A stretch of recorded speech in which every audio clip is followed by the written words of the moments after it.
गाय को कौन सा फल खिलाने से सर्वोत्तम फल मिलता है? इस प्राचीन कथा के माध्यम से हम जानते हैं कि गाय को कौन सा फल खिलाना चाहिए। दोस्तों, एक समय की बात है, देवर्षि नारद भगवान शिव के दर्शन के लिए कैलाश पर्वत की ओर प्रस्थान करते थे। तभी उन्हें रास्ते में बहुत सारी गायें दिखाई देती हैं और गायों के साथ बहुत सारे शेर भी घूम रहे होते हैं। वे दो विपरीत जानवरों को एक साथ देखकर आश्चर्यचकित हो जाते हैं और फिर उन्हें एक आदमी दिखाई देता है जो गायों के साथ खड़ा है और उन्हें चरा रहा है। देवर्षि नारद उस आदमी के पास जाते हैं और पूछते हैं कि हे विप्र, ये कौन सा राज्य है? ये जगह देखने में बहुत अजीब लगती है। गाय और शेर एक साथ घूम रहे हैं, दोनों को एक दूसरे से कोई डर नहीं है। तब वह आदमी कहता है, हे मुनिवर, यह कैलाश पर्वत है। यहां भगवान शिव की माया व्यापक है, इसीलिए यहां कोई हिंसा नहीं करता। यह शिव की माया ही है कि इस दुर्गम क्षेत्र के सभी जानवरों को अच्छा भोजन मिल रहा है। यह सुनकर देवर्षि नारद भगवान शिव से मिलने उनके पास जाते हैं।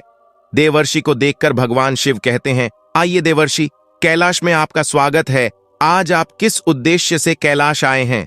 देवर्षि कहते हैं, हे भोलेनाथ, मेरे मन में आपके दर्शन की अभिलाषा थी, इसलिए मैं चला आया।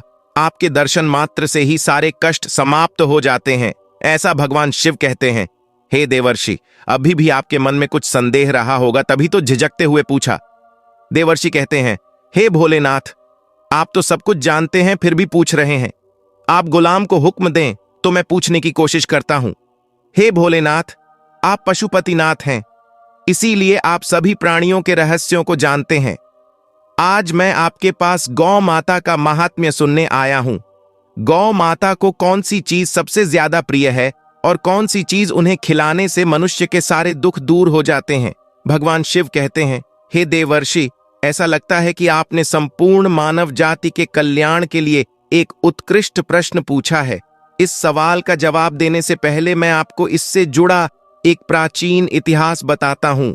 इस प्राचीन कथा से आपके सभी संदेहों का समाधान हो जाएगा, इसलिए आपको इस कथा को ध्यानपूर्वक सुनना चाहिए। जो कोई इस कथा को सुनेगा वह अपने सभी पापों से मुक्त हो जाएगा, वह नष्ट हो जाता है और दुर्गम स्थानों में भी उत्तम फल प्राप्त करता है। देवर्षि कहते हैं, हे भोलेनाथ, आपके मुख से यह कथा सुनना मेरा परम सौभाग्य है। आप कृपा करके यह कथा सुनाइए, मैं इसे ध्यानपूर्वक सुनूंगा और इसका प्रचार करूंगा। फिर भगवान शिव वह नारद जी को कथा सुनाने लगते हैं। हे देवर्षि, वह अतीत की बात है। पृथ्वी पर नेपाल नाम का एक देश है। इसके पश्चिमी भाग में अत्यंत दुर्गम रेगिस्तान है। उस रेगिस्तानी क्षेत्र में कोई भी मनुष्य जीवित नहीं रह सकता। वह क्षेत्र प्राणियों के लिए भय देने वाला है। यह बेहद खतरनाक है और वहां कोई भी इंसान नहीं रह सकता। वहां केवल भूत प्रेतों का वास है। वहां की भूमि गर्म है और वहां बड़े बड़े सांप रहते हैं जो बड़े दुष्ट और भयानक हैं। राज्य में केवल सूखे और थोड़े छायादार पेड़ ही उगते हैं। उस स्थान पर शमी खैर, पलाश, करील, पीलू आदि वृक्ष ही रहते हैं। कांटों से भरे ये पेड़ देखने में बहुत खतरनाक लगते हैं। इन पर फल नहीं लगते, इसीलिए वहां कोई भी जीव जंतु नहीं टिक पाते। केवल भूत पिशाच ही यमराज से कष्ट पाने के लिए उस स्थान पर निवास करते हैं। उस स्थान पर उन्हें छोड़ दिया जाता है। भूख प्यास से व्याकुल ये भूत प्रेत उस निर्जन स्थान पर भटकते रहते हैं। उस रेगिस्तान में बहुत कम वर्षा होती है। आसमान में बहुत कम बादल नजर आ रहे हैं। पीने के लिए कहीं कोई जलाशय नहीं है। जमीन पर गिरने वाला पानी भी तुरंत गायब हो जाता है। फिर एक दिन एक व्यापारी अपने साथियों के साथ उस सुनसान जगह की ओर चलने लगता है। तभी दुर्भाग्यवश वह अपने साथियों से बिछड़ जाता है और उस रेगिस्तान में उस सुनसान जगह पर पहुंच जाता है। वह इधर उधर भटकने लगता है और अपने साथियों की तलाश करने लगता है। काफी देर तक इधर उधर भटकने के बाद उसके मन में उलझन होने लगती है। अधिक देर तक पैदल चलने के कारण वह भूख प्यास से पीड़ित होने लगता है। उसे अपनी प्यास बुझाने के लिए मदद की जरूरत है। उसे कहीं भी पानी नजर नहीं आता। फिर वह एक जगह खड़ा होकर इधर उधर देखता है और सोचने लगता है कि गांव किस दिशा में है और पानी किस दिशा में है। मैं कहां जाऊं? ऐसा लगता है कि मैं इसी स्थान पर मर जाऊंगा। यह सोचकर वह भगवान विष्णु की आराधना करने लगता है। तभी उसी समय उसे कुछ भूत दिखाई देते हैं जो उसकी ओर आ रहे हैं। उन भूतों का भयानक रूप देखकर व्यापारी भयभीत हो जाता है। होता यह है कि वे सभी भूत भयानक आवाजें निकालते हुए उसकी ओर आने लगते हैं। उस जगह पर छिपने की कोई जगह नहीं है और उसके शरीर में ताकत न होने के कारण वह भाग नहीं पाता, इसलिए वह चुपचाप उसी जगह पर खड़ा रहता है। फिर वह भगवान से प्रार्थना करने लगता है। तभी वे भयानक भूत प्रेत उस व्यापारी के पास आते हैं और उसे कमजोर देखकर उसके पास आकर इस प्रकार कहने लगते हैं कि हे मनुष्य, तुम इस भयानक रेगिस्तान में क्यों आए हो? ऐसा लगता है कि तुम बिछड़ गए हो आपके साथी। तुम इस वन में भटक रहे हो। आपके चेहरे को देखकर ऐसा प्रतीत होता है कि आप भूख प्यास से पीड़ित हैं। उन भूतों की ऐसी बातें सुनकर व्यापारी को बड़ा आश्चर्य हुआ। वह सोचने लगा कि यह बड़ी अजीब बात है कि ये भयानक भूत मुझे खाने के बजाय मेरा हाल चाल पूछ रहे हैं। वह व्यापारी उन भूतों से कहने लगता है कि हे भूतों, दुर्भाग्य से मैं अपने साथियों से बिछड़ गया हूं और इस स्थान पर आ गया हूं। कृपया मुझे मत खाओ। मैं भगवान विष्णु का भक्त हूं। इस समय मैं भूख और प्यास से पीड़ित हूं। तब उस प्रेत ने कहा, हे मनुष्य, चिंता मत करो, भगवान की कृपा से हम तुम्हें नहीं खाएंगे। इस रेगिस्तान में भी अच्छा खाना मिलेगा। यह कहते हुए भूत ने अचानक एक टोकरी प्रकट की जिसमें विभिन्न प्रकार के बर्तन और पानी रखे हुए थे। भूत व्यापारी से कहने लगा, हे मनुष्य, इस टोकरी से खाना निकाल और खा। इसे उस टोकरी में रख दो। बर्तन देखकर खरगोश बहुत खुश हुआ और उसने तुरंत टोकरी से खाना निकाला और झट से खा लिया। उस भोजन को खाने के बाद खरगोश की भूख शांत हो गई और वह दर्द से मुक्त हो गया और भूत को प्रणाम करते हुए बोला, हे भूतों, मैं आपका आभारी हूं। आज आपने मेरी भूख और प्यास बुझा दी है। तब भूत ने अन्य भूतों को भी भोजन करने के लिए कहा। टोकरी में बचा खाना सभी भूतों ने खा लिया। तभी टोकरी अचानक गायब हो गई। यह विचित्र घटना देखकर व्यापारी को बड़ा आश्चर्य हुआ। तब व्यापारी ने टोकरी में बचा हुआ खाना खाने के लिए कहा। प्रेतराज से कहा, हे भाई, मुझे इस जंगल में यह बड़ी आश्चर्य की बात लगती है। इस जंगल में न तो फलदार वृक्ष हैं, न नदियां, न झीलें, फिर भी इतना सुंदर और स्वादिष्ट भोजन कहां से मिलता है? आप कौन हैं और तुम लोग इस वन में क्यों घूम रहे हो? कृपया मुझे अपनी पूरी कहानी विस्तार से बताएं। तब प्रेत कहने लगा कि हे मनुष्य, मैं तुम्हें अपने पूर्व जन्म के बारे में बता रहा हूं, इसलिए तुम इसे ध्यान से सुनो। पिछले जन्म में मैं मध्य देश में था। मैं वहां रहता था। मैं बहुत अमीर व्यापारी था। मेरे पास किसी भी चीज की कोई कमी नहीं थी। मैंने व्यापार करके बहुत सारा धन इकट्ठा कर लिया था, परंतु उस नगर में मेरे समान दुष्ट कोई न था। मैंने दूसरों को लूटकर और सूद खरीदकर पैसा कमाया था। मैंने कई लोगों को धोखा दिया है, के साथ धोखा किया था। मैंने कभी भगवान की पूजा नहीं की और न ही कभी दूसरों को दान दिया। उसी समय मेरा एक सदाचारी ब्राह्मण मित्र था जो सदैव मेरे कल्याण की बात करता था। उन्होंने मुझे कई महत्वपूर्ण ज्ञान दिए। उन्होंने मुझे अपने धन की सुरक्षा के कई उपाय भी बताए। फिर एक दिन मैं उसके साथ तापी नदी के किनारे गया। वहां पर मैंने उसके साथ नदी में स्नान किया। वहां एक प्राचीन आश्रम था जहां बहुत सारी गायें बंधी हुई थीं। मैंने अपने मित्र की सलाह मानकर केले से भरी एक टोकरी उन गायों को दे दी। कुछ समय बाद देवयोग के प्रभाव से मेरी मृत्यु हो गई। मेरी मृत्यु के बाद यम के 2 दूत मुझे लेने आए और वे मुझे पकड़कर यमराज के पास ले गए। यमराज ने चित्रगुप्त को मेरा लेखा जोखा दिया, देखने को कहा।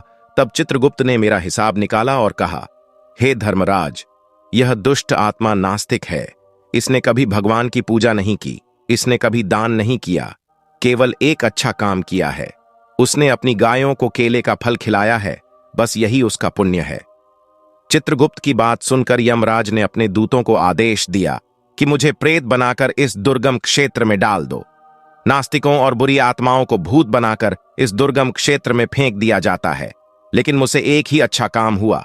मैंने गाय को एक टोकरी भर केले का फल खिलाया। इस पुण्य के कारण मुझे इस अत्यंत दुर्गम स्थान में भी एक टोकरी भर स्वादिष्ट भोजन मिलता है। ऐसा भोजन भूतों को नहीं मिलता। भोजन अत्यंत घृणित और दुर्गंधयुक्त होता है, परंतु मेरे पुण्य के कारण यहां रहने वाले भूतों को भी अच्छा भोजन मिलता है। इसीलिए उन्होंने मुझे अपना मुखिया बनाया है। यहाँ रहने वाले सभी भूत प्रेत हैं। उन्होंने बहुत पाप किए हैं, मंदिर से पैसे चुराए हैं, पराई स्त्रियों से संबंध बनाए हैं और भगवान से विश्वासघात किया है। इसी पाप के कारण ये सभी भूत बने हैं। भगवान विष्णु परमात्मा हैं और आप भगवान विष्णु के बहुत बड़े भक्त प्रतीत होते हैं, इसलिए आपके इस स्थान पर आने से मुझे मुक्ति मिलेगी और मुझे सर्वोत्तम जीवन मिलेगा। तुम्हें गति तो मिल जाएगी, परंतु मेरे बिना ये सभी भूत इस मरुस्थल में कष्ट भोग रहे हैं। इसलिए आप मुझ पर कृपा करें और मेरे इन सभी भूत मित्रों को मुक्त कराने का उपाय करें। हे मनुष्य, मैंने हिमालय पर्वत की एक गुफा में एक खजाना छिपा रखा है। आप वह खजाना प्राप्त कर सकते हैं और इन लोगों को बचा सकते हैं। भूतों की मुक्ति के लिए श्राद्ध और तर्पण आदि करें। ऐसा कहने से प्रेत अदृश्य हो जाता है और उसे मुक्ति मिल जाती है। तब व्यापारी हिमालय पर गया और वहां उसे भूत द्वारा बताया हुआ खजाना मिल गया और वह वहां चला गया। वह भूतों की मुक्ति के लिए श्राद्ध करने तीर्थ पर गया। वहां पहुंचकर व्यापारी उन भूतों के लिए श्राद्ध करने लगा। उस दिन जिस प्रेतात्मा के लिए उसने श्राद्ध किया था, वह रात को उसके सपने में आती है और उसके सामने प्रकट होकर कहती है, हे महाभगवदम, शीर्ष गति तक पहुंचना धन्यवाद। इस प्रकार कई दिनों तक व्यापारी ने वहां सभी भूतों का श्राद्ध किया और एक एक करके सभी भूत उसके सपनों में आकर उसे दर्शन देने लगे और सभी भूतों को मुक्ति मिल गई। फिर व्यापारी अपने घर लौट आया और भगवान विष्णु की आराधना करने लगे। उसके बाद बहुत समय के बाद व्यापारी की मृत्यु हो गई और वह भी परम दुर्लभ धाम वैकुंठ को चला गया। महादेव कहते हैं, हे देवर्षि, इस प्रकार मैंने तुम्हें गाय को केले का फल खिलाने का महत्व बताया। जो मनुष्य प्रतिदिन गाय की सेवा करता है, उसे केले का फल खिलाता है, उसे उत्तम गति मिलती है। गाय के 6 अंग गोबर, मूत्र, दूध और घी, ये भी अत्यंत पवित्र और शुद्धि के साधन हैं। जिस गाय में मैं निवास करता हूं, उसी गाय के गोबर से बिल्व वृक्ष उत्पन्न हुआ है। कमल के बीज गाय के गोबर से उत्पन्न हुए हैं और गुग्गुल की उत्पत्ति गौमूत्र से हुई है, जो देखने में सुखद और सुगंध से भरपूर है, जो सभी देवताओं का भोजन है। संसार में मूल सामग्री गाय के दूध से उत्पन्न होती है। सभी शुभ पदार्थ दही से उत्पन्न होते हैं। अमृत घी से उत्पन्न होता है, जो देवताओं को संतुष्ट करने का साधन है। यज्ञ किया जाता है। गाय में ही गौ माता के शरीर में 33 करोड़ देवी देवताओं का वास है। गाय अत्यंत पवित्र, स्वच्छ, शांतिपूर्ण एवं निष्पाप प्राणी है। वेदों से जगत का पालन पोषण करने वाली कामधेनु माता कहां चली गईं? इनके दर्शन मात्र से ही मनुष्य के हजारों पाप नष्ट हो जाते हैं। इसलिए इस पाप रहित गौ माता को कभी कष्ट न दें। गायों को कभी नहीं मारना चाहिए और उन्हें कभी कष्ट नहीं देना चाहिए। शास्त्रों में गाय की हत्या करना सबसे बड़ा पाप माना गया है। जो व्यक्ति निस्वार्थ भाव से गाय की सेवा करता है, उसे सुख समृद्धि की प्राप्ति होती है। जो स्त्री रसोई में बनी पहली रोटी गाय माता को खिलाती है, वह सदैव सुहागिन और सौभाग्यशाली रहती है। जो व्यक्ति गाय से प्राप्त पंचगव्य को अपने घर में रखता है, उसके घर में कभी भी दरिद्रता और दुख का सामना नहीं करना पड़ता है। जो व्यक्ति प्रतिदिन किसी न किसी रूप में गौ माता की सेवा करता है, वह सबसे पुण्यात्मा व्यक्ति बन जाता है। शास्त्रों में गाय माता को देवी लक्ष्मी का रूप माना गया है, इसलिए इनकी पूजा करने से दरिद्रता दूर हो जाती है। गौ माता की सेवा और पूजा करने की परंपरा प्राचीन काल से चली आ रही है। बहुत से आर्षि मुनि अपनी कुटिया में गाय पालते थे और राजा गाय दान करते थे। गाय का दान सबसे बड़ा दान कहा गया है। गाय का दान करने से सभी जन्मों के पाप नष्ट हो जाते हैं और मनुष्य को मोक्ष की प्राप्ति होती है। गाय का दर्शन करना अत्यंत शुभ होता है। शास्त्रों में कहा गया है कि प्रतिदिन सुबह गाय के दर्शन करने से पुण्य की प्राप्ति होती है और सुबह गाय के गोबर के दर्शन करने से लक्ष्मी की प्राप्ति होती है। अगर आप किसी जरूरी काम से जा रहे हैं और अचानक गौ माता आपके सामने आ जाए, अंदर आता है, तो वह कार्य अवश्य सफल होता है। यदि किसी यात्रा पर जाते समय गौ माता के दर्शन हो जाएं, तो वह यात्रा सुखपूर्वक पूर्ण होती है। इसके बारे में कोई संदेह नहीं है। अगर घर में आर्थिक समस्या है, तो गुरुवार के दिन गाय को केला खिलाएं। फल खिलाना चाहिए, इससे दरिद्रता दूर होती है। गौ माता की पीठ पर पूर्ण कुबड़ होता है। उस कूबड़ में सूर्य केतु नाड़ी है। जब भी गौ माता दरवाजे पर आए तो एक बार इस कूबड़ को अवश्य छू लें। इससे जीवन से सभी रोग दूर हो जाएंगे। शास्त्रों में कहा गया है कि जो व्यक्ति तन मन से गौ माता की सेवा करता है वह मरने के बाद गौ माता का तेज पकड़कर वैतरणी नदी पार करता है। जिस व्यक्ति की भाग्य रेखा सोई हुई होती है उस व्यक्ति की अकाल मृत्यु नहीं होती है और उसे मोक्ष की प्राप्ति होती है।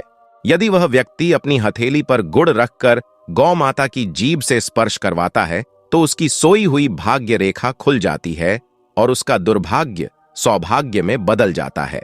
इस प्रकार महादेव ने देवर्षि नारद जी को गाय को फल खिलाने का महत्व बताया। तब देवर्षि भगवान शिव को बार बार प्रणाम करने लगे और उन्हें धन्यवाद देते हुए बोले, हे भोलेनाथ, आपने मुझे गाय की सेवा का महत्व बताकर मुझ पर बहुत बड़ा उपकार किया है। मैं इस कथा का तीनों लोकों में प्रचार करूंगा। इतना कहकर देवर्षि चले जाते हैं। तो दोस्तों, आपको यह कहानी कैसी लगी मुझे कमेंट करके जरूर बताएं।